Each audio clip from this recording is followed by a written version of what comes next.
Hello বন্ধুরা, মুক্তবিদ্যা চ্যানেলে তোমাদের সকলকে স্বাগত। আজকে আমরা যে বিষয়টি আলোচনা করব সেটা হলো battle of Palashi.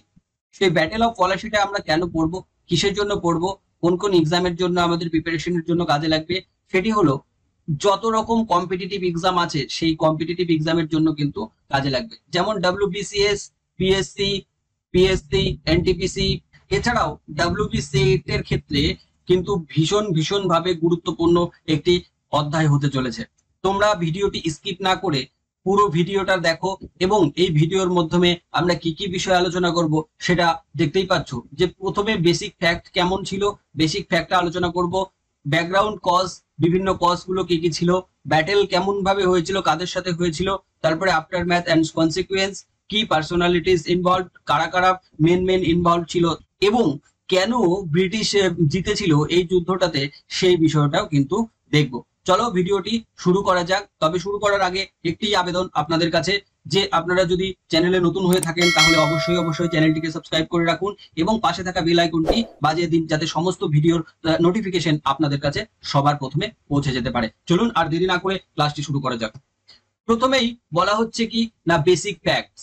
Basic facts এর মধ্যে আমরা জানবো কত সালে পলাশী যুদ্ধ হয়েছিল, কোথায় হয়েছিল, সেখানে কাদের কাদের মধ্যে হয়েছিল, ব্রিটিশ লিডার কে ছিল, নবাব অফ বেঙ্গল কে ছিল, তারপর রেজাল্ট কেমন হয়েছিল, সিগনিফিকেন্স কি হয়েছিল। তাহলে ডেটের যদি আমরা দেখি সেটা দেখতে পাবো 23শে জুন 1757 খ্রিস্টাব্দে কিন্তু আমরা দেখতে পাচ্ছি পলাশী যুদ্ধ হয়েছিল।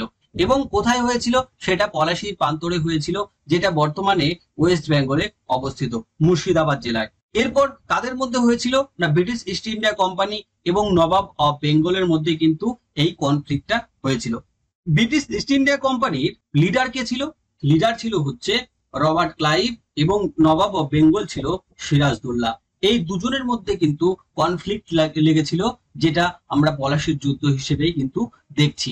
এখানে রেজাল্ট হিসেবে যদি দেখি তাহলে ব্রিটিশরা কিন্তু অভাবনীয় ভাবে জিতেছিল। সিগনিফিকেন্স আমরা দেখতে পাচ্ছি যে ব্রিটিশ রুল কিন্তু ইন্ডিয়াতে শুরু করার একটা প্রাণ প্রতিষ্ঠা হচ্ছে, এরকম কিন্তু একটা বেস তৈরি হয়েছিল। তারপরে কি আছে না, ব্যাকগ্রাউন্ড কজ। ব্যাকগ্রাউন্ড কজের মধ্যে আমরা কিন্তু দেখতে পাচ্ছি এখানে কয়েকটি পয়েন্ট আলোচনা আমরা করেছি। সেই পয়েন্টগুলো কি কি, একটা political instability, economic interest, fortification issue, black hole tragedy and conspiracy. Political ইনস্টেবিলিটিতে আমরা কি কি দেখতে পাচ্ছি, যে সিরাজদৌল্লা প্রথমের দিকে যখন তার সিংহাসনে আরোহণ করছেন তারপর থেকেই তাদের ফ্যামিলির দিক থেকে যে বিভিন্ন নোবেলসরা ছিল সেই নোবেলসরা কিন্তু তার বিরোধিতা করছে। বিশেষ করে কে করছে না, মির্জাফর। এরপর ইকোনমিক ইন্টারেস্টের ক্ষেত্রে কি কি দেখছি, ইকোনমিক ইন্টারেস্টের ক্ষেত্রে দেখছি দস্তকের অপব্যবহার, যেটা 1717 খ্রিস্টাব্দে ফারুক শিয়ার দিয়েছিল। কে দিয়েছিল না, ফারুক শিয়ার ফরমান দিয়েছিল। সেই ফারুক শিয়ার ফরমানটাই কিন্তু দস্তক হিসেবে তখন কিন্তু চলছিল, যেটা বাণিজ্যের ক্ষেত্রে মুক্ত বাণিজ্য বলা যেতে পারে। ব্রিটিশ ইস্ট ইন্ডিয়া কোম্পানির যত সদস্য ছিল তাদের ক্ষেত্রে এই দস্তক ব্যবহার প্রযোজ্য, কিন্তু পরবর্তীকালে এই দস্তক অপব্যবহার করতে থাকে ব্রিটিশ ইস্ট ইন্ডিয়া কোম্পানির সদস্য ছাড়াও অনেকেই এই বিষয়টা বা দস্তক ব্যবহার করতে থাকার কারণে কি হচ্ছে না, এটা মিস ইউজ হচ্ছে। এর ফলে কি হচ্ছে না, বিভিন্ন রেভিনিউ কিন্তু বেঙ্গলে কমে যাচ্ছে, রেভিনিউ লস হচ্ছে। এই কারণেও কিন্তু একটা ইন্টারেস্ট ছিল, কজ হিসেবে আমরা দেখতে পারি। 3 নম্বর কি দেখতে পাচ্ছি না, ফর্টিফিকেশন ইস্যু।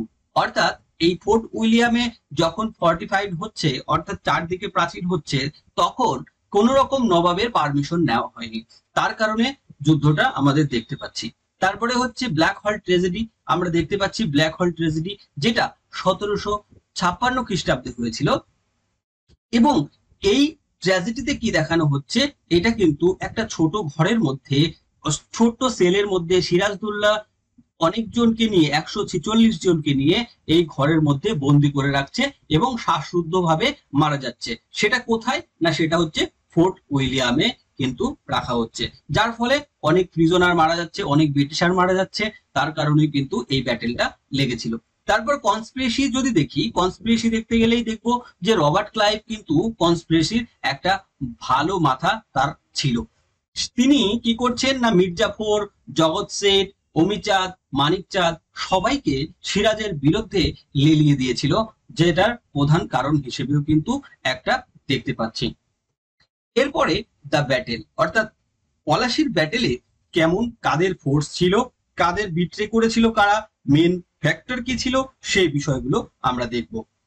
তাহলে এখানে প্রথমেই দেখতে পাচ্ছি যে ব্রিটিশ ফোর্স, অর্থাৎ ব্রিটিশ ফোর্স টোটাল ছিল 3000 জন। 3000 জনের মধ্যে 900 জন ছিল ইউরোপিয়ান, আর যত বাদ বাকি ছিল সবাই কিন্তু ইন্ডিয়ান সিপাই ছিল।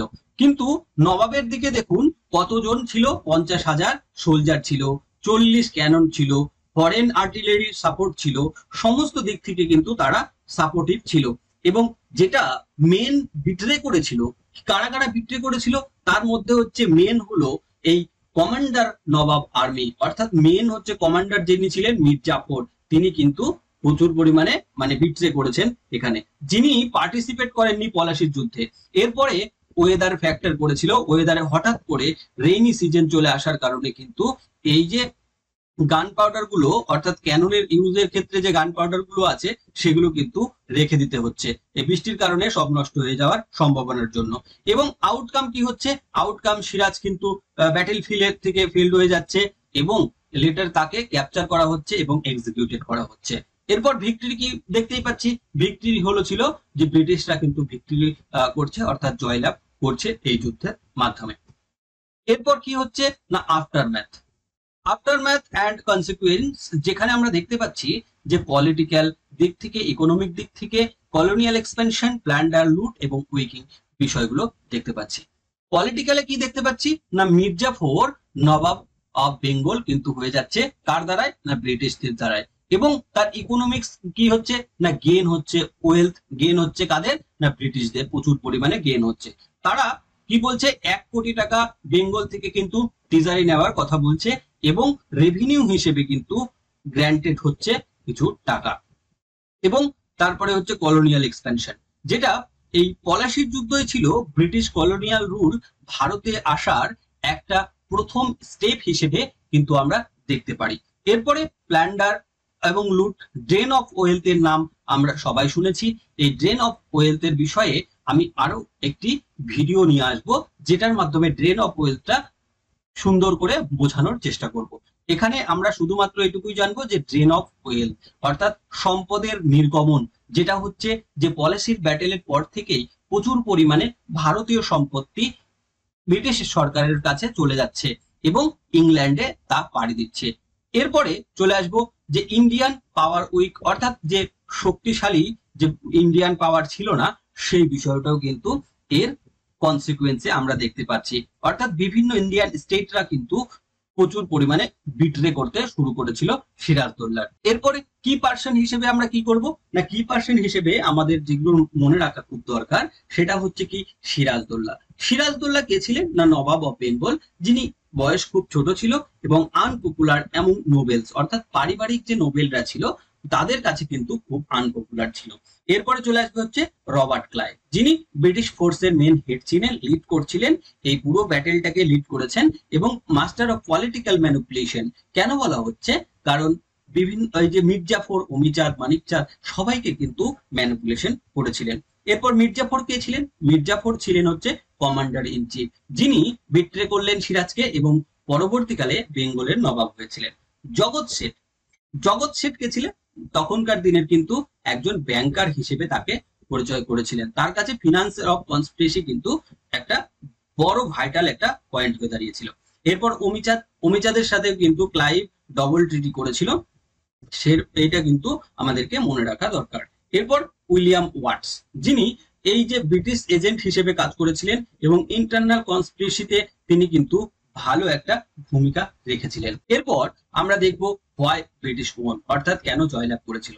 প্রথমেই দেখবো যে সুপ্রিয়ার স্ট্র্যাটেজি এবং ম্যানিপুলেশন বাই ক্লাইভ। ক্লাইভ কিন্তু প্রচুর পরিমাণে ম্যানিপুলেশন করেছিল এবং তাদের স্ট্র্যাটেজি কিন্তু খুব ভালো ছিল।